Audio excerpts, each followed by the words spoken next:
No team has ever won the Stanley Cup with a player making more than $10 million.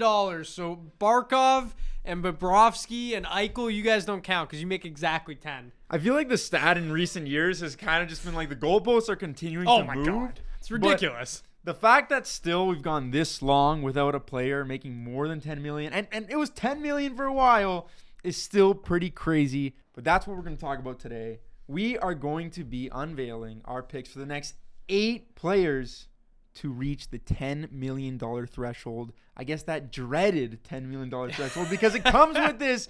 It comes with this narrative of like, oh, you're not winning the cup if you're making more than $10 million. It just has not happened yet. Yeah. It's crazy. And I guess the narrative, like, to even go a step further is that you can't build a proper team around that because of that money amount taking up a certain space of your cap and not allowing you to use those resources for other things. Let's start here. How do you feel about this narrative, first of all? Because I think it's a bunch of BS, honestly. Like, I think hockey is the most difficult sport to win. The Panthers basically just did it with 3 players making 10. Chuck's making just under. Okay, that 500,000 or 1.5 million, whatever it is not going to be the difference between them winning and losing a cup. I just think hockey is truly the hardest sport to win, where you pay your superstars because they give you the best chance, but it's more of a team sport than basketball, where like a superstar truly means you're in the upper echelon of teams, and you add another one, and that's all it is sometimes. That's why I kind of love this narrative and this stat, because you mentioned basketball. You have LeBron James on your team. He's going to play 45 minutes out of the 48-minute game. Hockey's not like that. And how many times do we see teams like the St. Louis Blues, or even when Vegas won the cup, the third line, the fourth line, so many of these guys who don't often get a lot of love step up and play such a big role. And that's why there's more emphasis on good contracts and not paying a boatload of superstars, $13, $14 million, and instead having a proper disbursement throughout your roster in terms of where your money's going. And I think having a good third line or a second pair D is just so much more valuable, and the depth of a team is what truly wins the Stanley Cup in the end. But we'll see. Maybe we'll give a little prediction later on who the first team to ever win a cup with a player that makes more than $10 million is. But where do we start with this? Well, let's start with the list currently. 17 players that are making $10 million or more right now. Carey Price is one of them, obviously not playing. Only 2 goalies, we mentioned them, Bobrovsky and Price. 3 defensemen, Dahlin, Erik Karlsson, and Drew Doughty, who is hurt right now as well. So that's kind of surprising in itself, where we've got a lot of these offensive defensemen. They're not in the $10 million range right at the moment, but as kind of we'll point out soon, they're going to be very shortly. They just got to wait a few years. I think how we want to do this structurally, let's go to next year. It's the off season. Stanley Cup's been awarded. Free agency. We got restricted free agents, UFAs. Let's set the landscape of who we think next year is going to join this group of $10 million players. I think the biggest one to start with, and potentially the biggest lock, has to be Igor Shesterkin. Just because goalies, it's been a long time coming for the goalie market. Jeremy Swayman didn't reset it by any means this offseason. Igor Shesterkin, he reportedly turns down $88 million over 8 years, $11 million per season, which is crazy. What's he waiting for? Does he want 12? Clearly feels that he's worth it, and he can demand an even bigger number. And if he has a big season, he's going to be an unrestricted free agent, which means he's got all the leverage over the New York Rangers. They don't want him to hit that open market. A deal is going to get done, and he is going to be one of the next players to eclipse the $10 million mark. It's a great shout. And like you said, if he hits the open market, he's getting it from somebody else too, because he's already set that precedent in his mind of like, I'm not accepting a deal for 11, so you better pay me more than 11. And if it's not New York, it's someone else. I think the other lock, Mikko Rantanen for the Avalanche. And this one could get done in the season. We may not even be waiting until next season for this deal to happen. There's been a lot of progress on those talks. I saw Pierre LeBrun talking about it a little bit, of the Avs and his camp have talked about it, and I'm sure they want to get a long-term deal done. Colorado is taking care of a lot of their hometown guys. You've got the Landeskog's of the world, Lehkonen, Nichushkin, Makar, McKinnon. Rantanen's kind of next up, and his play is deserving. I think top 25. We both had him in our top 15s. I think most people would. He's one of the most talented wingers in hockey. Can score, can pass. He's a big body. Can skate really well for being such a big and physical player. So Mikko Rantanen, the Moose, is an absolute lock for next year to be in that club. All right, let's get into some more difficult decisions now. Wyatt Johnston, RFA in 2025, just 21 years old. When you look at Dallas, they had their years of Ben and Sagan, and then Jason Robertson kind of came up, and he's like, okay, now he's their leader on offense. And how quickly has Wyatt Johnston just become a player that when you watch this team, it's like, no, this is the best player on the Dallas Stars. He's just so offensively gifted. I wanted to put him on my top 25 list at 25 because I love his game. He's so good. But for you, Wyatt Johnston, do you think he actually is going to get a $10 million deal right now? It's interesting because we've seen a lot of these younger players sign these like 8-year deals, and then by year 4 or 5, it's like, wow, this is one of the greatest contracts in the NHL. And I just think how the Stars have constructed their roster, they have so many good players. It doesn't feel like an organization that at this point is just going to shell out $10 million to a 21-year-old player. And I know he's very, very good, but when you look at some of the guys that aren't making $10 million right now, Matthew Tkachuk, Nikita Kucherov, it's just more established players. And I get it, the cap's going up. It depends on when you sign the contract. I don't think he's going to be in that category. But you mentioned it. I feel like teams are really getting good at forecasting and kind of striking before the iron is hot almost. Like Dylan Guenther, for example. I think when we were doing this and looking for 8 names to put on this list, all the young guys you wanted to put on this list, your Habs are a great example. Caulfield, Slavkovsky, Dylan Guenther with Utah, Lucas Raymond with Detroit, and Seider with Detroit. The list goes on and on. Kyrou and Robert Thomas in St. Louis are the two faces of that franchise. Can have great seasons, but they are already locked up to these deals between like $6 and $8 million, and they go until well into the 2030s. So it really was difficult, and I think Wyatt probably falls more into that category right now than he does into getting a $10 million deal at the moment. All right, let's head to the blue line because there's only 3 players right now making over $10 million, and 2 of them, Doughty and Carlson, kind of surprising just because when you think of the best defensemen right now, they're not the names that typically come up in the top 3. Obviously, they've had Hall of Fame careers, but you'd think by now there have been guys who have kind of leapfrogged them in the salary department. You got Noah Dobson and Evan Bouchard, both RFAs in 2025, both coming off of outstanding seasons from an offensive production standpoint. Both of these organizations, though, like the Islanders don't have a track record of really bringing up the Brinks truck for guys. No. And the Oilers, you're paying Draisaitl. You're paying McDavid. You're paying Darnell Nurse. How are you going to pay Evan Bouchard $10 million? But also, if you're Evan Bouchard's camp, you're definitely demanding that because you got to be the highest paid defenseman on the team. You just had a point per game in the playoffs, a point per game in the regular season. I imagine he hits 80, 90 points again this year. It's just one of those situations where is he getting $10 million elsewhere? That's so interesting. And the RFA thing throws this kind of scenario into disarray because we don't see it often with these high-priced players given the draft capital you got to give up to sign them to that deal. Okay, if we're going to look at it like this then. Between Dobson and Bouchard, who are you – I think we got to put one of them on this list to be there.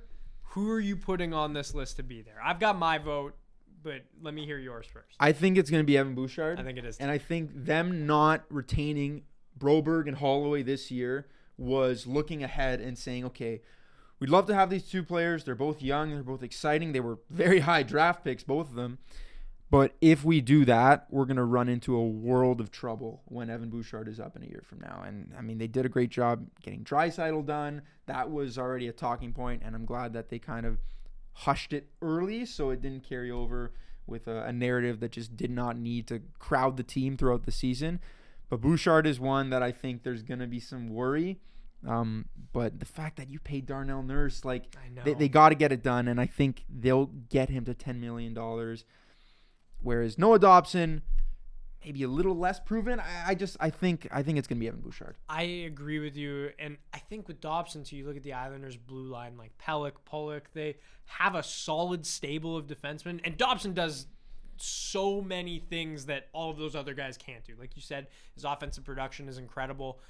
Last year really came into his own in that area, and I think his skill set is more comparable to an Evan Bouchard. But given Lou Lamoriello and his unwillingness to want to pay his guys, especially that money, it's really not an unwillingness to pay his guys, because he overpays in a lot of different scenarios where he shouldn't, but he never goes over that figure. Like Matt Barzal is making just under 10. He's the most talented player on their team, obviously. The Bouchard, I agree with you in every way. I think it's going to be Evan Bouchard. I still can't believe Darnell Nurse is making 9.25. There's nothing Lou Lamoriello loves more than a clean-shaven man and a third liner that he can give an 8-year contract to. So JP Pajot. Yeah, Pierre Engvall too. Like, that one did not really work out for the Islanders. Pajot, Andersley, Brock Nelson, Kyle Palmieri, Bo Horvat, Pelican Pollock are both there. Like, that's 8 guys on my hand right now that are with this team for the next 6 years, making between $6 and $9 million, and that is just insane to me. All right, before we jump ahead to the next off season, if you like this video, like and subscribe, and let us know what other types of videos like this you'd like to see, because we got a lot of topics in mind, but we want to hear your suggestions in the comments, and best suggestion, we'll make a video of it. Are we on to 2026-27 now?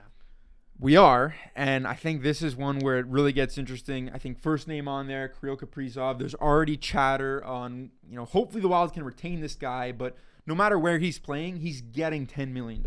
Like, one he of is the just best goal scorers in hockey. Like, when you think of Matthews, you think of Pasternak, you think of Kaprizov. Like, he is in that rare group of goal scorers. Next one I'm going to nominate, though. Okay. And like I said, this is where it gets interesting. Connor Bedard's next contract will be $10 million or more. True or false? True. I don't even have to think about it. True. Because he's not like the young guys that we talked about, like the Lucas Raymonds or the Slavkovskis. He is the face of hockey coming up in the Connor McDavid mold, and that's who you're hoping you have as the Chicago Blackhawks franchise. You pay that man, you back up the Brinks truck, you get him some Lululemon and some Sherwood sticks, and $10 million at least, at minimum. You lock him up forever and don't even give him a chance to sour on your organization by lowballing him. There's one more guy in this offseason that we need to talk about. Teased him a little bit. Jason Robertson of the Dallas Stars. Here's why I think it's a lock. Really? I think it's a lock because he's had an 100-point season under his belt already. He's a first-line player for them with Heinz and Johnston. I think that with Sagan up in 2 years and Ben up next year, I just think that they'll get Johnston at a lower number because he's next year. And that cap space of Sagan coming off the books and Ben coming off the books, which they almost make $10 million a piece right now, it's just going to be easy to transition that to Robertson. Whether or not you think he's a top 25 player in the NHL, I think there are arguments that you can make with that for sure, but how many 100-point players that have done it before, young player, are not making that kind of money? I guess Matthew Tkachuk is one of them right now, so you could see him maybe falling in just under, but I believe in him as a player. I think he's really, really good. All right, one more year to go. We're flashing forward 2027-28. 2 locks right off the bat. Cale Makar, Quinn Hughes, they're both in the 9 range right now, and they both signed pretty team-friendly deals considering they're both Norris winners. Makar, Conn Smythe, obviously. In any combination, 2 of the best 3 defensemen in hockey. They're making over 10 on their next deal for sure. Guaranteed. Doesn't matter. So that puts us to 8 players that we have named. Mikko Rantanen, Igor Shesterkin, Kirill Kaprizov, Connor Bedard, Jason Robertson. Evan Bouchard was one. Yep. And then, of course, Quinn Hughes and Cale Makar. There's one player who's not a $10 million player right now, and his contract is also expiring in 2027. Nikita Kucherov, one of the best offensive players of this entire generation. Do I have to take my shirt off? Please, no, please, not right now. You know what? We'll cut to Jesse taking his shirt off when Nikita Kucherov is mentioned. Don't do it again. No. Are you kidding? Is it possible?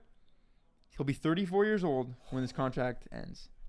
Is it possible that Kucherov goes his entire career without ever being a $10 million player? It's kind of par for the course of like his career, right? Where we think of him as like this underrated.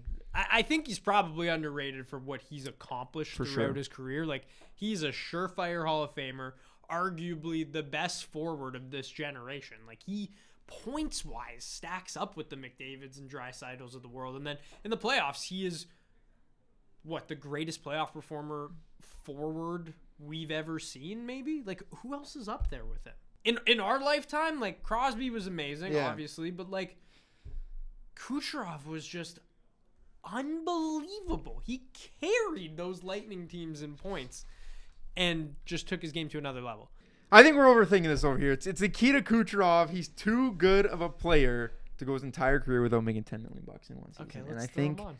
we're changing it. It's an 8+1. He is getting added. Okay. He'll just sign it after the rest of them. Okay. So that's why he's the ninth. But guy, he will get it. He will get it. Okay. He will get it. So final list: Mikko Rantanen, Igor Shesterkin, Kirill Kaprizov, Connor Bedard, Jason Robertson, Evan Bouchard, Cale Makar, Quinn Hughes, and 8+1 Nikita Kucherov. 8+1. 1 year, $17 million Holy crap. to the Anaheim Ducks. Could you imagine? All right, final question to wrap this all up. The Oilers were very close. They were very, very close. But who will be the first team to win the Cup with a player that makes more than $10 million? We mentioned it. It's a goalpost moving stat. Vegas won it with Eichel. He makes 10 on the nose. Florida won it with Bobrovsky. Makes 10 flat. And Barkov. Someone's going to win it with 10.5, and the stat's going to change to 11. But for the time being, who is going to be the first team that gets it done? I mean, my bias says the Colorado Avalanche. To me, it's between three teams. It's between the Avs, the Oilers, and the Rangers, honestly. Because I think Shesterkin's going to join that company. They've got Panarin already in there. And Adam Fox is on a really nice team deal as well. It's a boring pick, but I'm going to say the Oilers. Just because of McDavid and Draisaitl. You have two of the arguably 7 best players in hockey. We saw how far that could take them last year. And I know they're off to a slow start this year, but they did the same thing last year and made it to the Cup final. So I'm not panicking on them just yet. But I think the Oilers are going to be the team to get that done. As much as I love my Avs, and I think they can do it too. I'm going to go with the non-biased pick, though, and say Edmonton. I like the Oilers for the pick. But your category of Oilers, Rangers, Colorado, I'll even throw Dallas in there just because we think that, eventually it's going to happen. Yep.